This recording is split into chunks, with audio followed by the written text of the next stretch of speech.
It's the story that refuses to let go, the life and death of Anthony Bourdain, a man who seemed to have it all, yet whose tragedy only grows heavier with every new revelation. At first glance, he lived a dream life, traveling the world, eating extraordinary food, meeting fascinating people, and turning it all into award-winning television. But behind the charm and adventure was a darkness few could imagine, and now, as more details emerge years after his passing, the heartbreak surrounding his story just keeps getting sadder. Anthony Bourdain's rise to fame was as unlikely as it was inspiring. For years, he toiled away as a struggling chef in New York City, caught in the grind of long hours and little recognition. Then came his groundbreaking memoir Kitchen Confidential in 2000, a raw and brutally honest look inside the chaotic, gritty world of professional kitchens. The book turned him into a celebrity overnight, and soon he was hosting travel and food shows like No Reservations and Parts Unknown. He wasn't just a chef anymore. He was a storyteller, a cultural guide, and a truth seeker who explored the world with both curiosity and humility.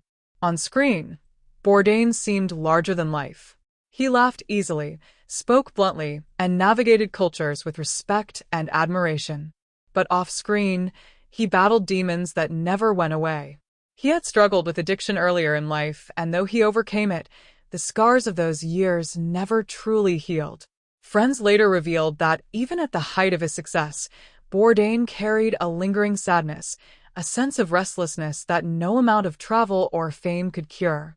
His personal life was complicated as well. Bourdain's relationships often mirrored the turbulence within him. After his divorce from his first wife, he remarried and later divorced again, before entering a passionate but troubled relationship with Italian actress Asia Argento. Their love affair made headlines, but it was also marked by controversy and strain. Reports surfaced of Bourdain's increasing emotional turmoil during this period, with friends noting that he seemed more fragile than ever. When the world learned in June 2018 that Anthony Bourdain had taken his own life at the age of 61, the shock was overwhelming. Fans across the globe mourned not just a television host, but a man who gave them a deeper understanding of humanity through food and culture. Yet the sadness did not end there. In the years since, stories have continued to emerge about his final days, his fractured relationship with Argento, and the loneliness that haunted him even while surrounded by people. Each new detail adds another layer of heartbreak, painting a picture of a man who gave the world so much while quietly losing his own battle. Perhaps what makes Bourdain's tragedy so crushing is the contrast between the life he showed the world and the pain he endured in private. He inspired millions to explore, to taste, to connect, and to see beyond their own borders. His shows weren't just about food, they were about empathy, about finding common ground in the simplest of meals. Yet, even as he helped others see beauty in the world, he struggled to find it for himself.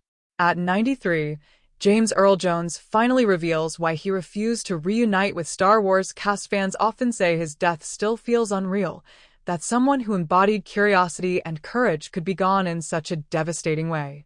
His absence is a reminder of how deeply mental health struggles can cut, even for those who seem unstoppable. The tragedy of Anthony Bourdain just keeps getting sadder because it's not only the loss of a brilliant man, but the loss of what he stood for. The idea that life's greatest treasures are found in connection, humility, and the stories we share at the table. Try not to faint when you see how much pain was hidden behind that famous smile, because it forces us all to face a truth we'd rather ignore. Sometimes, even our brightest lights are fighting their darkest battles.